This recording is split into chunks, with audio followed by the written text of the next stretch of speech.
Morning, students, how are you all? Hope you all are fine. Yes, students, we have completed about the different dynasty of Delhi Sultanate, the dynasties that ruled over Delhi.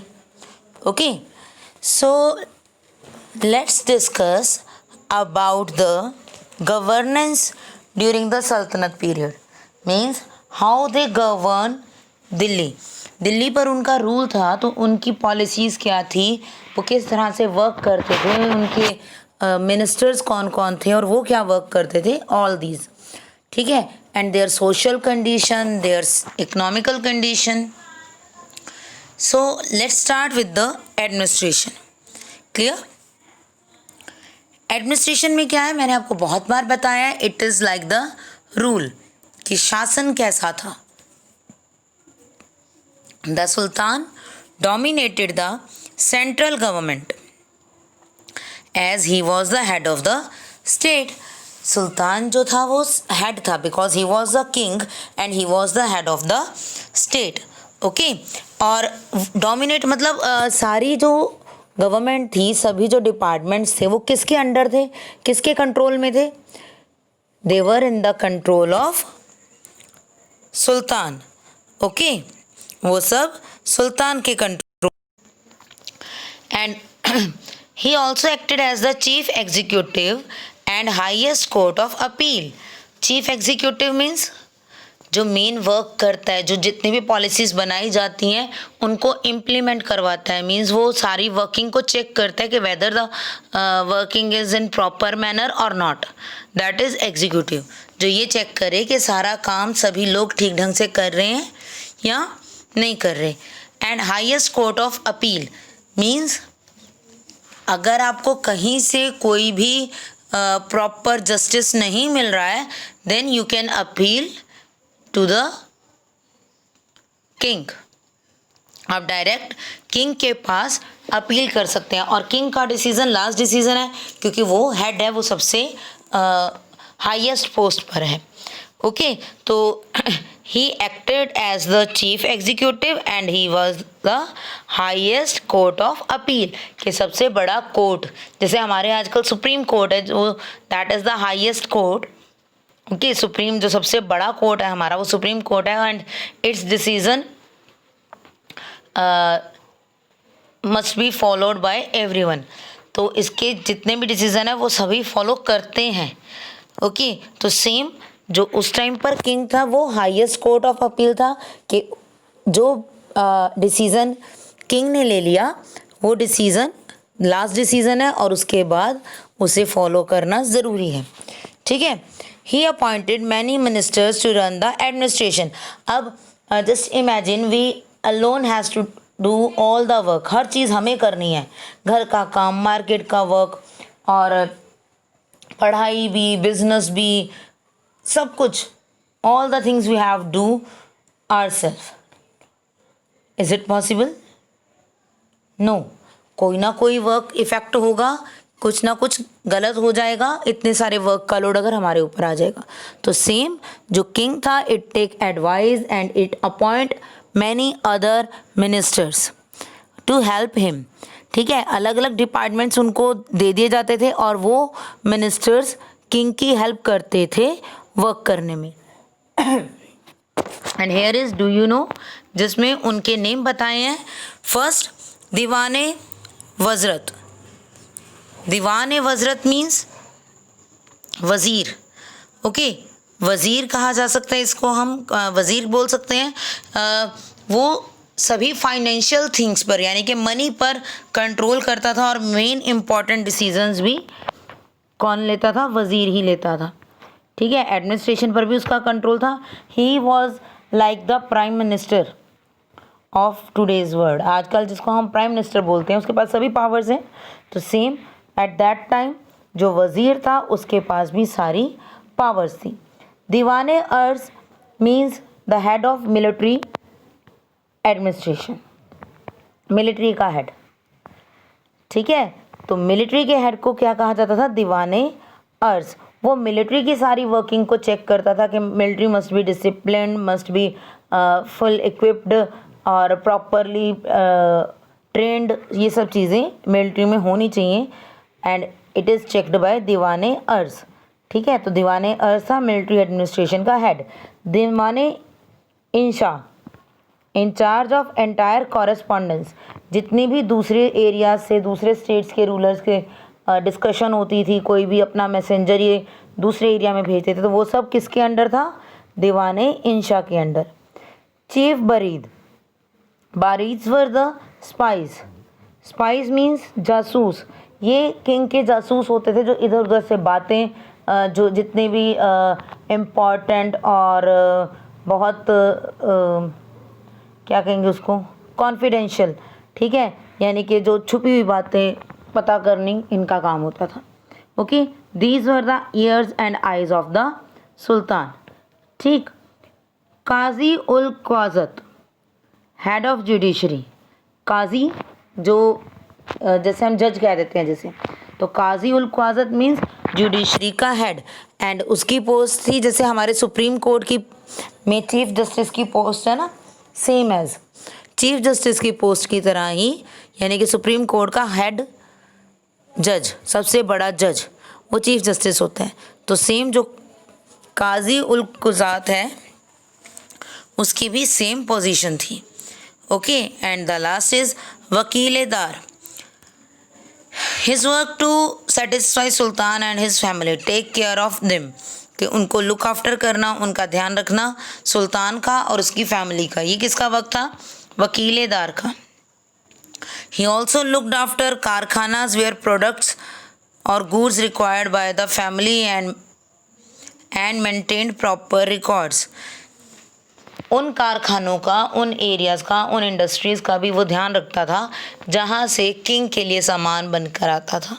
King के clothes, king के utensils, king की dresses और उसके weapons, जो भी चीज़ें, जो भी रिक्वायरमेंट है उसकी, ऑर्नामेंट्स, गहने जो होते हैं, ऑल द थिंग्स जो अलग अलग कारखानों से बनकर आते थे, उन सब का ध्यान कौन रखता था? Wakiledar. Okay, so this is about the administration, कि एडमिनिस्ट्रेशन में हेड किंग था और उसकी हेल्प के लिए he had appointed many ministers and gave them different departments. Okay, so this is the administration. Next is society. The Indian society was divided into mainly two classes, Hindu and Muslim. Main two sects थे इसमें, to religion से, हिंदू था और दूसरी तरफ मुस्लिम से. Muslim were the ruling class. As we all know that the Delhi Sultanate is about the invaders who came from the Afghanistan area and ruled over us. Okay, तो वो सब मुस्लिम थे. क्लियर? तो जो मुस्लिम थे वो रूलिंग पार्टी से थे, यानी कि वो किंग थे. और they were divided mainly two sects. अब मुस्लिम भी दो पार्ट में डिवाइड थे. कौन कौन से? Sunni and Shia. Sunni and Shia two type के मुस्लिम थे. They enjoyed higher economic status during the Sultanate period. Slave system was popular. Firoz Shah Tughlaq had 1,80,000 slaves. The condition of women was not good. Muslims kept more than one wife. A Muslim widow could remarry, whereas the Hindu society remarriage was not allowed. I hope it is clear. Still, I will explain कि at that time जो women की condition थी वो ज़्यादा अच्छी नहीं थी. क्या था? जो मुस्लिम विमेन थी वो रीमैरिज कर सकती थी, कि जब उनके हस्बैंड की डेथ हो जाती है दे कैन रीमैरिज, वो दोबारा से शादी कर सकते थे किसी और पर्सन के साथ. बट हिंदू सोसाइटी में ऐसा पॉसिबल नहीं था. अगर एक लेडी के हस्बैंड की डेथ हो जाती है तो या तो वो सती हो जाती थी, और या फिर for the whole life she had to live alone. ठीक है, and his life is also, her life is also very miserable. उसकी लाइफ बहुत ज़्यादा मिजरेबल थी. उसे अच्छा नहीं समझा जाता था, या बहुत सी और उसके साथ एवल्स को जोड़ दिया जाता था. ठीक है, एंड मुस्लिम्स रूलिंग पार्टी से बिलोंग करते थे, और मुस्लिम्स टू पार्ट्स में डिवाइडेड थे, सुन्नी और शिया में. And Muslim had the higher economic status, यानी कि वो बहुत अमीर थे, because they were belong to Muslim government. Ruling party से या रूलिंग पर्सन्स के रिलेटिव्स थे, तो वो बहुत ज़्यादा रिच थे. Okay, at that time slave system was there. जैसे हमने पढ़ा था कि Qutubuddin Aibak was the slave of Mohammad Ghori, right. तो at that time slave system was there. उस टाइम पर स्लेव सिस्टम था और बहुत से स्लेव्स थे किंग्स के पास. यहाँ पर फिरोज शाह तुगलक का एक एग्जाम्पल गिवन है कि उसके पास 1,80,000, ओके, 1,80,000 स्लेव्स थे उसके पास. Clear? Okay. Hindu formed a large majority of total population of the country but were economically backward. अब हिंदू क्योंकि रूलिंग एरिया से बिलोंग नहीं करते थे, रूलिंग पर्सन्स की फैमिली में नहीं थे, तो इसलिए हिंदूज़ की जो इकोनॉमिक स्टेटस था, जो उनकी फाइनेंशियल कंडीशन थी, वो अच्छी नहीं थी, वो बहुत गरीब थे. Okay, they were not given high post. और जो मुस्लिम किंग्स थे वो कभी हिंदूज़ को हायर पोस्ट नहीं देते थे. Okay, Hindu society was based on caste system. The lower classes were exploit the higher classes. ठीक है, हिंदू सोसाइटी में आज भी कास्ट सिस्टम है, but not at that level. At in ancient time और later Vedic period we have read that there was a great caste system, rigid caste system था. तो वही सिस्टम दिल्ली सल्तनत के टाइम पर भी था कि Hindus has the rigid caste system and lower classes were exploited by the higher classes. जो लोअर क्लासेस थी, जो जिनको हम नहीं मतलब वो लोग नीच जाति का कहते थे, उन्हें एक्सप्लॉयट किया जाता था. हायर क्लासेस जो क्षत्रिय हैं, ब्राह्मण हैं, हमने 4 वर्ण्स किए थे ना, ब्राह्मण, क्षत्रिय, वैश्य, शूद्र. तो शूद्र जो थे वो लोअर क्लासेस में आते थे और जो लोअर क्लासेस थे उन्हें जो अबव 3 क्लासेस थी वो डोमिनेट करती थी, उनसे एक्स्ट्रा वर्क करवाती थी और उन्हें प्रॉपर पे भी नहीं किया जाता था. तो जो लोअर क्लासेस थी वो एक्सप्लॉयटेड थी. Okay, this led to wide scale conversion to Islam. अब जो परेशान होगा वो उस जगह को या उस चीज़ को छोड़ना चाहेगा. So same happened in our Hindu society कि Shudras were very much exploited. That is the main reason they became the Muslims. Okay, तो वाइड स्केल पर, बहुत बड़े लेवल पर कन्वर्जन टू इस्लाम. हिंदूज जो थे वो इस्लाम में कन्वर्ट हो गए, मुस्लिम्स में कन्वर्ट हो गए. Okay, the Hindu society suffered from evils like sati pratha, child marriage, ban of widow marriage. Okay, female education. As we have discussed before that at that time women's condition was not good. सती प्रथा थी उस time पर, child marriage थी, छोटी छोटी girls की बहुत बड़े एज्ड पर्सन्स के साथ भी मैरिज कर दी जाती थी. नो मैटर कि बच्चा छोटा है, लड़की छोटी है और पर्सन जो है वो 40 ईयर्स का है, कोई मैटर नहीं रखता था. वो छोटी गर्ल्स की भी बड़े बड़े एज्ड पर्सन्स के साथ मैरिज कर दी जाती थी. Okay, and after the death of that person जिसके साथ मैरिज हुई है, तो उन्हें रीमैरिज करने का भी कोई राइट नहीं था. ओके, और female education is band eight that time, was banned eight that time. उस टाइम पर फीमेल एजुकेशन को भी बैन कर दिया गया था, लड़कियों को पढ़ाया नहीं जाता था. Okay, intercaste marriage were also not allowed.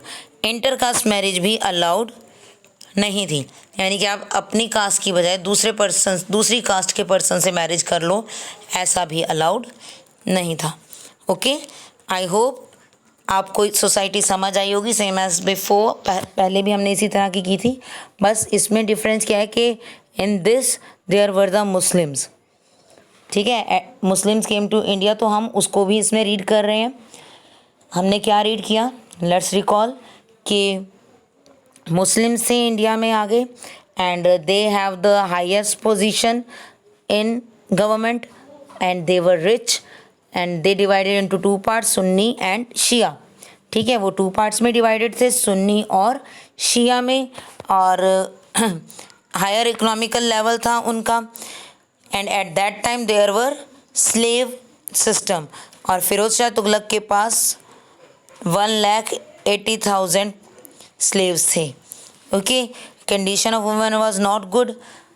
Muslim women has the right to remarriage after the death of her husband, but Hindu women didn't have that type of right. Okay, there were many evils. Sati pratha, child marriage, widow remarriage ban thi, and female education was also banned. Okay, in Hindu there were caste system, and the lower classes were exploited by the higher classes, and this led to wide scale conversion to Islam. इसके कारण बहुत बड़े scale पर Hindus मुस्लिम बनना start हो गए थे. ठीक है, so this is about our society. क्या उस टाइम पर इंडिया में सोसाइटी कैसी थी. Now let's move to the economy. Economy मैं हर बार डिस्कस करती हूँ. मीन्स फाइनेंशियल कंडीशन क्या थी, बिजनेस कैसा था, मेन जॉब्स कौन सी थी. All these are in economy. Most of the people were engaged in agriculture. In today's life also many persons are still engaged in agriculture work.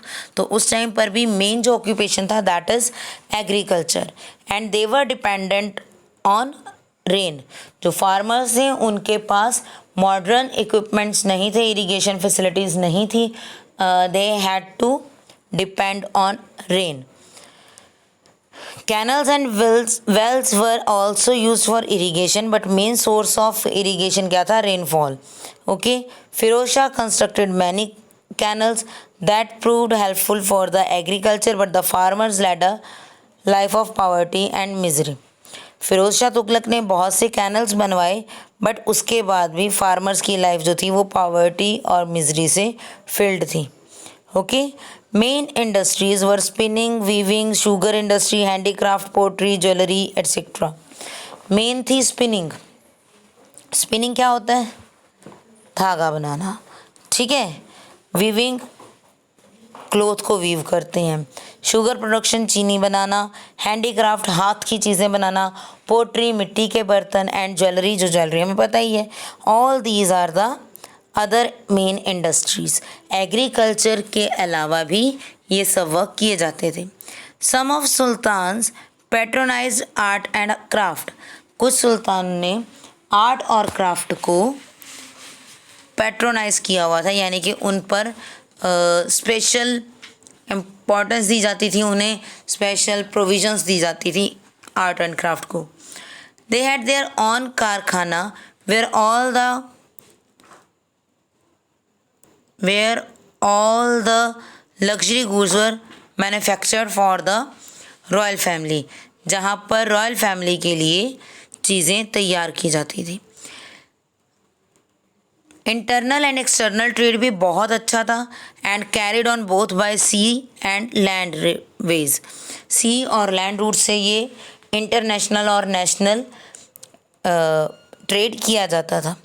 Okay, rice, spices, indigo, textile, silk and sandalwood are, ये सब क्या था, export करने का, यानी कि बाहर भेजना. ठीक है, क्या भेजते थे हम, एक्सपोर्ट क्या करते थे, राइस, स्पाइसेस, मसाले. इंडिगो मीन्स नील. टेक्सटाइल, कपड़े. सिल्क, जो सिल्क हमें पता है, सैंडलवुड, चंदन की लकड़ी. ये सब चीज़ें हम एक्सपोर्ट करते थे. एंड इम्पोर्टेड हॉर्सेस, और वहाँ से क्या मंगवाते थे, हॉर्सेस, क्योंकि इंडिया में हॉर्सेस नहीं थे. ठीक है, so we imported horses. Wine मंगवाई जाती थी फॉरेन कंट्रीज से. High grade textile, glassware, raw silk etcetera. ज़्यादा अच्छी, ज़्यादा बढ़िया क्वालिटी की टेक्सटाइल कपड़े मंगवाए जाते थे. ग्लासवेयर, ग्लास की जो चीज़ें बनाई हैं वो मंगवाई जाती थी. एंड रॉ सिल्क, कच्चा सिल्क मंगवाया जाता था. So these are the main things of export and import. Okay, तो I hope you can understand economy. Clear? So that's it in your today's lecture. Economy मैं फिर से एक बार रिपीट कर देती हूँ कि इकोनॉमी में मेन ऑक्यूपेशन एग्रीकल्चर था, and it was depended on rain. Clear? And agriculture के साथ साथ jewellery making, spinning, weaving, sugar production, handicrafts, ये सब भी वर्क किए जाते थे। और किंग्स जो थे they patronize art and craft, वो आर्ट एंड क्राफ्ट को पसंद करते थे और उन्हें सिक्योर करते थे। There were karkhanas where all the luxury goods were manufactured for the royal families. King के फैमिली के लिए उन कारखानों में चीज़ें बनाई जाती थी और एक्सपोर्ट इम्पोर्ट बहुत होता था हमारा। एक्सपोर्ट में हम rice, spices, indigo, textile, silk, sandalwood, ये सब कुछ भेजते थे और हम वहाँ से क्या गेन कर रहे हैं? Horses, wine, high grade textile, glassware, ये सब चीज़ें हम फॉरेन से मंगवा रहे हैं। Okay, so this are about administration, society and economy. Read the topics, very much easy one, अच्छे से रीड करेंगे। Okay, and if there is any problem you can ask. Thank you बेटा, हैव अ नाइस डे।